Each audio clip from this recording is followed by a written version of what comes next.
I've always thought as pressure and stress as my best friend. Growing up, it was hard to accept because when the pressure moment came, I would be extremely nervous and I would kind of stop talking and freeze up. I've just said to myself, let's just enjoy the moment, and I try to think of all the positive that's happening, and that takes my mind away from the stress, from the pressure.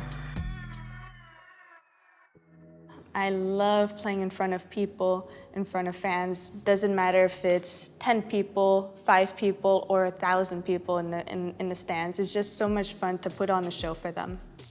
I do get nervous. I get nervous all the time before matches, before actually even doing a school quiz. I get nervous, and I think it's completely normal. It's part of life, and it's something that I've learned to accept. And I've heard someone say that you're nervous because you care about it. You care about school, you care about tennis.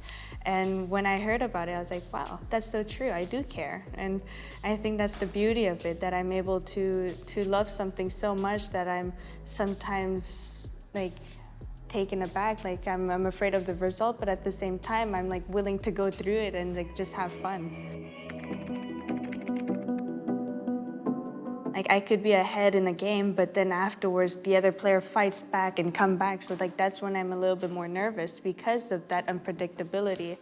But I think that's the beauty of sports. That's the beauty of life, that things are so unpredictable and that you get to experience those feelings, those raw emotions that in the normal circumstances you don't normally feel. I think over the course of years, I've been doing little things, sometimes to just control my breathing, taking my time between points. Lately, I've been looking a lot at my box, at my support team, and seeing them so calm and so confident gives me confidence. So that's how I'm able to kind of calm down my nerves and just think clearly about my solution or about my plan that I'm going to do next.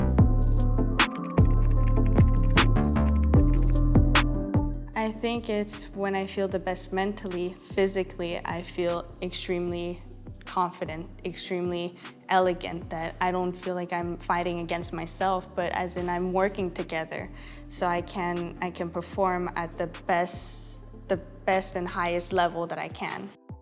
I think it's hard because, I try to be positive. I try fake it till you make it, so I try to be happy, but at the same time, I just feel tired and I just want to take a rest and maybe sleep a little bit longer or do nothing, have a lazy day. So I think that's what I try. That's what happens when I feel a little mentally tired. And I think also relationship-wise, with my family and friends, they see a difference in me and they see how I'm not as energetic or confident as if when I'm mentally happy. Everybody's different, but for me, I love to do physical activity. So as in running. Running is probably my favorite thing because I get to go outside, breathe fresh air, see people also exercising, and then it just kind of brings down my anger and frustration. In yoga, it's completely different. I feel so relaxed. I feel like my mind has been cleared of everything that's been happening. I think it's a lot of my own expectations. My expectations, other people's expectations that will bring me down and that I think about a lot. I think after those runs, after the yoga, it comes to my understanding that it's normal to fail and it's normal to get back up and restart all over again. I've always thought as pressure and stress as my best friend. Growing up, it was hard to accept because when the pressure moment came, I would be extremely nervous and I would kind of stop talking and freeze up. Growing up, I've just said to myself, let's just enjoy the moment, and I try to think of all the positive that's happening, and that takes my mind away from the stress, from the pressure. Not going to lie, it's a little hard, but I'm enjoying every step of the way. I think it's part of life. It's part of being a professional. So in sports, I'm getting recognized a little bit more, and I'm just trying to accept it, have fun with it, and just show on the tennis court that this is the life that I wanted. I think I try to be as genuine as possible. Like I've always been a happy-go-lucky girl, like that enjoys the moment. So I have the biggest smile because when I was younger and I wanted to be a professional tennis player, I never thought in a million years that people would recognize me. And I think that's so beautiful that a little girl's dream has come true. I remember clearly the very first time I played my professional match, I was extremely terrified to get on court because I didn't know if I was strong enough, if I was fast enough. And I think all those doubts played in my head, and I was just kind of psyching myself out. And that match, I know I lost, and I found out just how important mental health is. That back then I was afraid to talk about it, but now that I've experienced it, I'm willing to say well, this moment I was nervous, it's normal. So what can I do to kind of take away those nerves in those important moments, or in the next match that's going to come? Nobody really knows what's going on in someone's head. Nobody has the right path. So I think over the years, it has become more and more clear that it has become a problem. And because we're talking about it, that means we're in the right direction, that we're willing to find a solution to it. And that's the beautiful part of it, of us, that we're willing to learn from our past mistakes, and that we want to get better. We want our next generation to be better, to become better, to make this a better world. Well, I always try to talk with my dad, who's also my coach. He knows exactly what to tell me. After that I talk to him, I always have a few minutes on my own.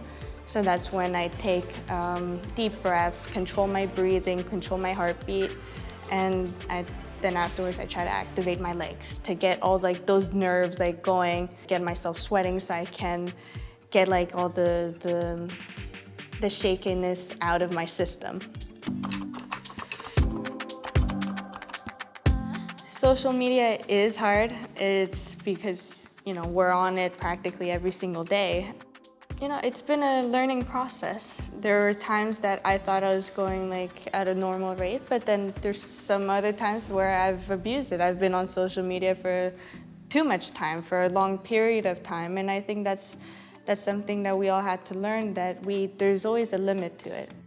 The very first time I read a negative comment, I couldn't accept someone writes such a mean message to a person that they don't even know what they've been going through, the trainings that they had to go through. But every time there's a negative comment or I see a negative comment, I sometimes laugh. It's funny. I try to put a smile on my face. I try to imagine oh, so that happened, okay, let me use that as fuel. It gives an extra wood in the fire, and it kind of wants me to prove that person wrong.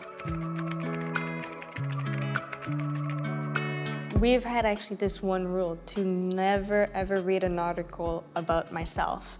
Whatever comes out, it comes out, so I try not to read about it. And even if I do hear a negative comment, it goes from one ear and out the other. I don't try to dwell on it too much. I think the biggest one was I'm too short, not fast enough, not strong enough, not powerful enough, and that my tennis game, my style of game, will not work against bigger players. So those were those comments that were very repetitive over the course of the year. People would say that I would not be able to achieve my goals because I was too small, and that in the next level, it was not going to work. And just hearing that has always fueled me, but not just me, but also my family around me. Whatever those people are saying, just take it, and we're gonna prove them wrong. I think when I was younger, it was hard to talk to them, because I was afraid that they would judge me and that they would kind of say no, that's a wrong feeling to have, it shouldn't happen. But Over the years, I've learned that talking about it actually makes it a lot easier. It makes like them understand what is happening in the moment, and they can use their experiences and like what happened to them to help me, kind of guide me in the right way, and I can find my own solution that works for myself. I think it's because growing up, I've seen how a lot of the adults have shut down kids, have shut down their feelings, their thoughts, and what they're thinking. And I was lucky enough to have great parents, a great coach at the time, or coaches that's been helping me out, saying what are you feeling? How do you feel? Is everything okay? But I know a couple of other players that I've trained with who didn't have that, and that they've been struggling a lot. So I don't want the next generation, the younger kids, to have to go through that. And I want it to be normal for them to talk to adults, to not be afraid to voice their opinions, that they are willing to confide in someone, and that they know for 100% that that person is going to help the kids, that they're going to help them achieve their own goals without bringing them down, without judging them. So the top 3 tips for taking care of myself are: 1, great sleep, a good night's sleep. I try to have full hours, 9 to 10 hours of sleep. 2nd, physical activities. I love jogging, yoga, that has always helped me. And lastly is to talk to people, to talk with people that I have confidence with and that they can help me out.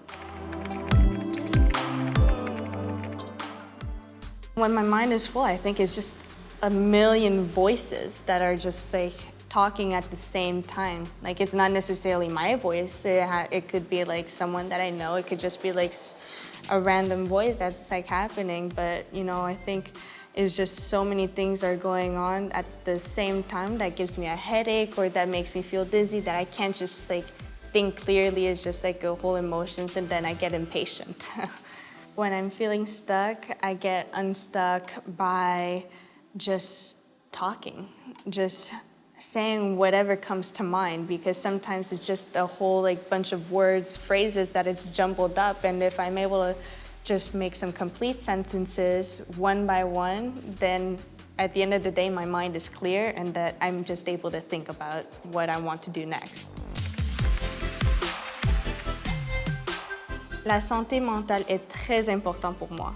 C'est une partie que pas tout le monde accepte ou comprend. Alors pour nous, de pouvoir parler et de dire ce qu'on pense, ce qu'on sent, c'est une manière pour avancer dans notre profession. Ça va nous donner de la confiance, ça va nous faire plus content qu'on est en train de faire de la travail. Alors, la santé mentale est très, très importante.